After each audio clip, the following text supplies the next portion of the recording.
Good evening, ladies and gentlemen, and welcome to your news edition. These are the headlines. On the occasion of the 71st anniversary of the glorious National Liberation War, the President of the Republic, Abdelmadjid Tebboune, receives a congratulation message from the French President Emmanuel Macron.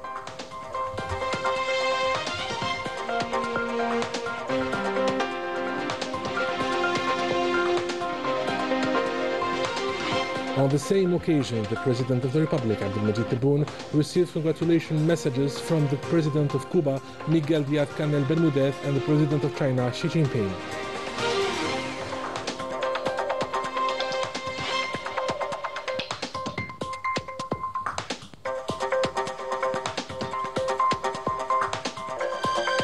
Following the death of the former Minister of Mujahideen and Rights Holders, Tayyip Zitouni, the President of the Republic, Abdelmadjid Tebboune, sent a condolence message to the family of the deceased.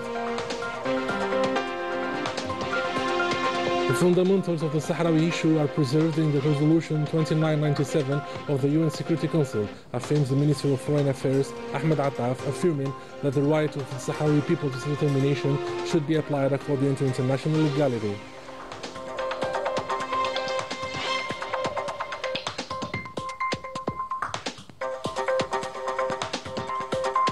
The Moroccans keep protesting for their basic rights, and their demands are met with a brutal repression by the Makhzen police.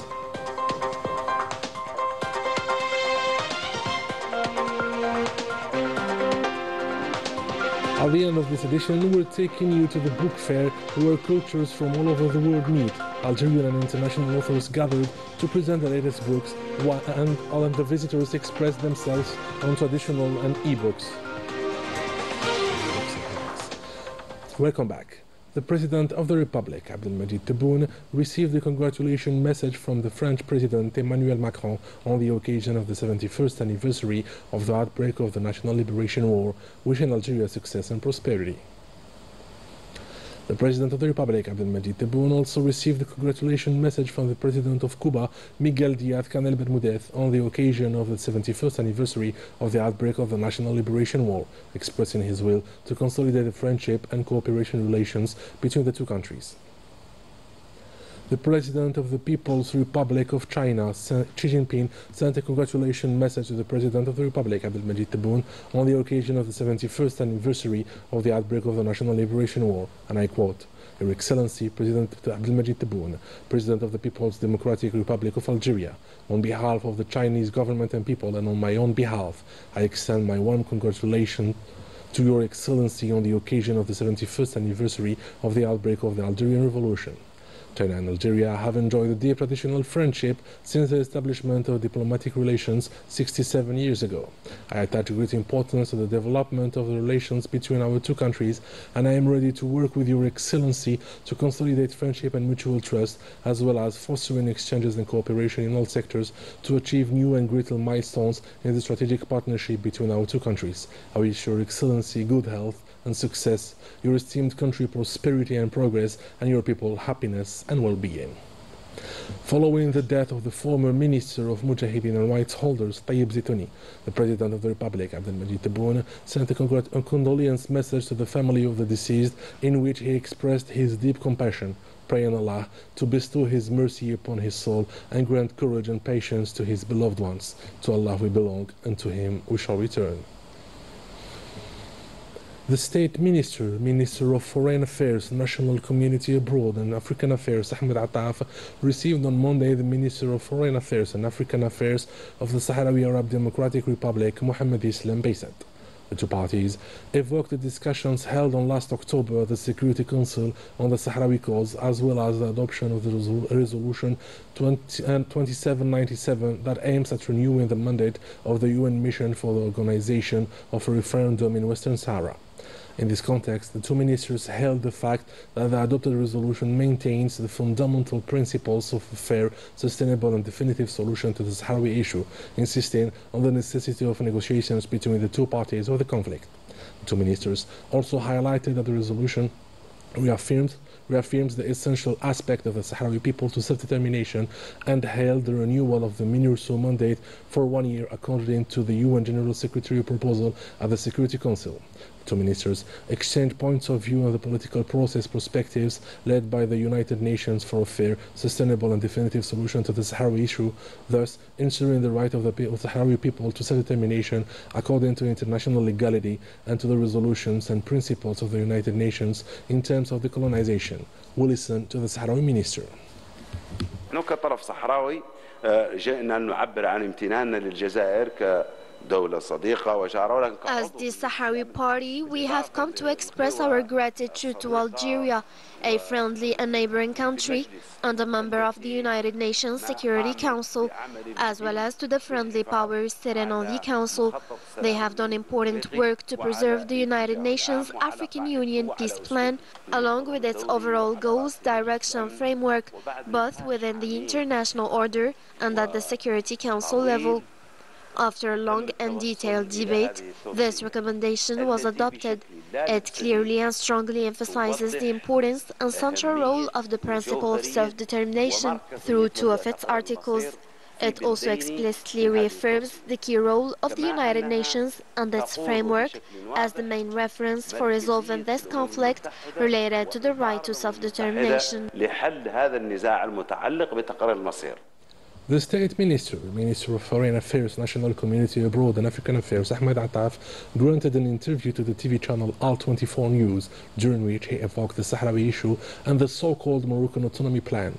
Ahmed Attaf highlighted that the fundamentals of the Sahrawi issue are preserved in the Resolution 2997 of the UN Security Council. We listen.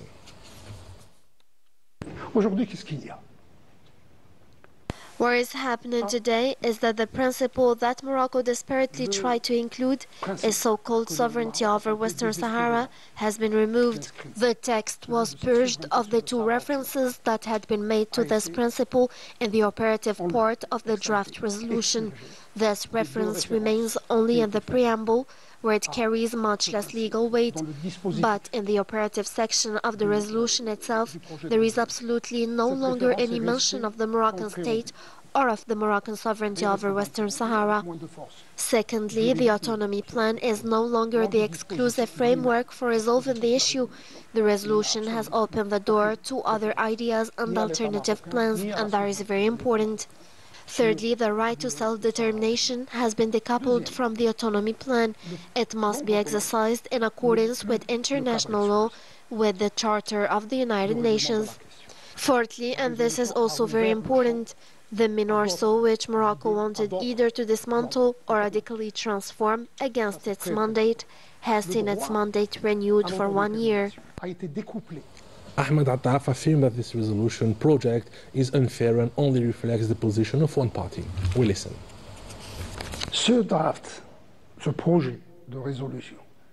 This proposed resolution was so imbalanced and biased that it only reflected the position of one side.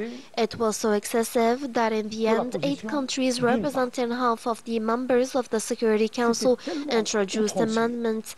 It was not only Algeria that proposed changes. 8 countries from all countries submitted amendments because they felt the text was too biased, too one-sided, too favorable to one party, and too unfair to the other. So these amendments were introduced. We also submitted our own amendments, and all of them aimed at 3 main goals. The autonomy plan cannot in any way be considered the only and exclusive framework for finding a political solution to the question of Western Sahara. The right to self-determination of the Sahrawi people must be exercised in accordance with international law, the United Nations Charter and Resolution 1514, and not conditioned by the Moroccan autonomy plan. The MINURSO must be renewed so that it can carry out its mission of organizing the referendum.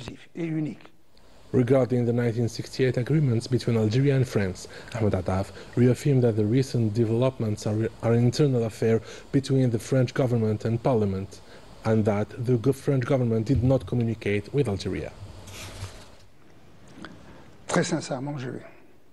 Very sincerely, I have a great deal of respect for the French National Assembly. But when I saw this vote, I will be very honest with you. I will tell you exactly what came to my mind. The race for political advantage continues, and it's sad to see France turn in the history of another country, an independent and sovereign nation, into a topic for its own early electoral competition. Now, as for the substance of the matter, this is an issue between the French National Assembly and the French government. It's an internal matter, a purely French affair, and it doesn't concern us at this stage. It could concern us only if it were to become a matter between governments, because the 1968 agreement is an intergovernmental agreement, that is an international agreement. However, the French government hasn't informed us of anything on this subject, therefore we aren't reacting in advance to whatever developments may arise from this internal French situation. At the bilateral and intergovernmental level, we have seen nothing so far, and we hope not to see anything. Morocco hails the latest UN resolution as a diplomatic win, yet the text offers no sovereignty recognition, reaffirming instead the Sahrawi people's right to self-determination. And Jahtiyar with details. Far from endorsing Morocco's sovereignty claims, the latest UN Security Council resolution once again upholds the Sahrawi people's right to self-determination. Yet Rabat is quick to present the text as a diplomatic breakthrough, a reading many observers dismiss as misleading. Behind the triumphant tone, the reality tells a different story. Morocco's long-standing diplomatic battle shows no real progress on the ground. The resolution adopted by the Security Council, deemed ambiguous by several observers, refers both to the need for a negotiated settlement between the two parties and to the right of the Sahrawi people to self-determination, while also mentioning Morocco's 2007 autonomy proposal as a basis for discussions, without, however, recognizing Moroccan sovereignty over the territory. Though the extension of the MINURSO's mandate fuels cautious optimism among a few diplomats, many insiders admit the decision leaves the territory's status unchanged, still listed by the UN as a non-self-governing. Thus, amid this quiet frustration in diplomatic circles, the long-promised breakthrough remains elusive. Representing the President of the Republic, Abdelmajid Tebboune, the President of the Council of the Nation, Aziz Nasri, takes part in Doha in the second Summit for Social Development from the 4th to the 6th of November.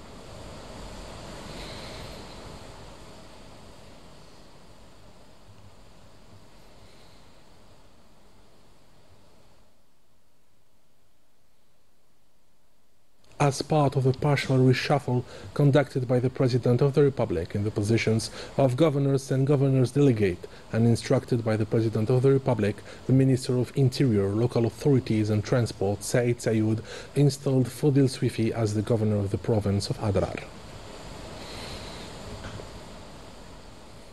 The Minister of Interior also installed Nordin Rafsa as the new governor of the province of Ingazam as a replacement of Faisal Amirouj, who was appointed governor of Mila. And the social wrath does not decrease in Morocco as the protesters keep demanding their basic rights. Human rights organizations denounced arbitrary arrests and hundreds of activists and reporters have vanished. More details with Manel Boubegra.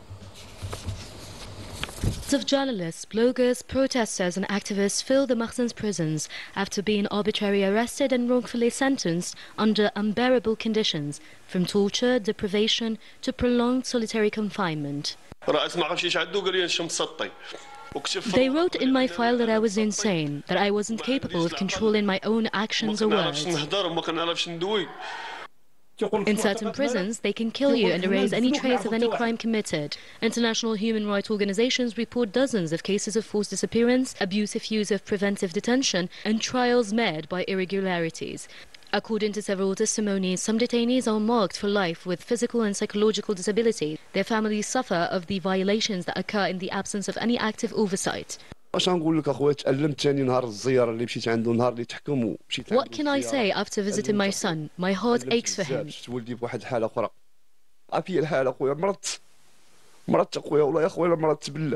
Many testimonies indicate abusive force used during and after arrests are made. When the cries of help are faced with silence from the ruler and extensive force from the defender, the people are the only victims in sight, repressed and oppressed by an imaginary savior.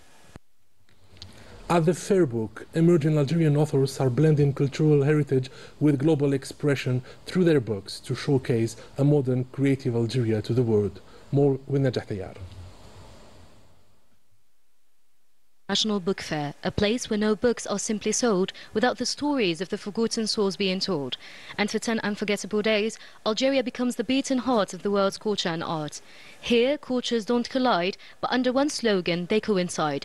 Books, a crossroad for cultures, a demonstration on how sharing knowledge through the endless cultural nuances can help preserve heritage, traditions and the lessons learned from our past. For this event, no efforts were spared from Algeria's Ministry of Culture and Art, nor from the local editors or publishing houses, showing how literary works can serve as an inspiration, a teaching tool or a reminder of what the collective memory holds. There was no shortage of literary diversity, from fiction to non-fiction, with a broader embrace of linguistic pluralism that is seen through the surge in English publishing, which is now supported institutionally and digitally by Algeria's national policy. The Sealer's quiet reserve of thrill is far from over. With more than 49 countries taking part in this event, all four corners of the world were represented. From the shimmering Gulf to the sands of the Sahel, from the Mediterranean to the heart of Palestine. Nations were gathered not to compete, but rather to connect. Assalamu alaikum. Ibrahim Al-Mihannidi من وزارة الثقافة دولة قطر. I'm Ibrahim Al-Mihannidi from the Ministry of Culture of the State of Qatar, and we're delighted to be in the Algerian International Book Fair in its 28th edition. We're participating with a wide range of Qatari authors, poets, novelists, researchers and others. Through our participation last year as the guests of honor, as well as this year, we can tell that Algerians are well-educated and book-oriented people. It is very clear given the massive crowd we're witnessing here today. It is important to recognize that the Arab culture is what reunites us, even if some of our traditions might differ. The cultural transfer to the upcoming generation is of a tremendous value to the Arab countries. صاعد الله يبارك فيه بتكون أفضل وأفضل للبلدان العربية كعامة يعني. Just a few steps away from Qatar, Africa writes its own future through the pan.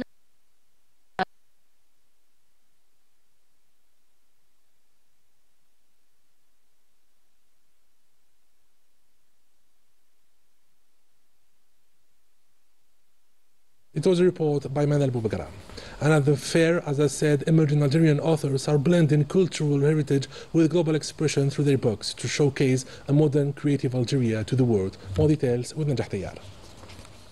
The Algerian literary talent has made a great appearance this year in this 2025 International Book Fair, with young Algerians writing novels both in Arabic and English, extending Algeria's creativity and strengthening Algeria's cultural visibility abroad.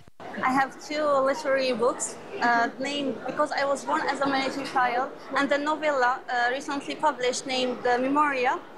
So my books, although I write in English, my books are profoundly Algerian in its essence. I want to show the people or make them remember that our land is not only a land of resistance, but it's a land of memory, of devotion to our country, and most importantly, a enduring hope that resonates beyond our borders. I added an Algerian touch to my book, which is storytelling.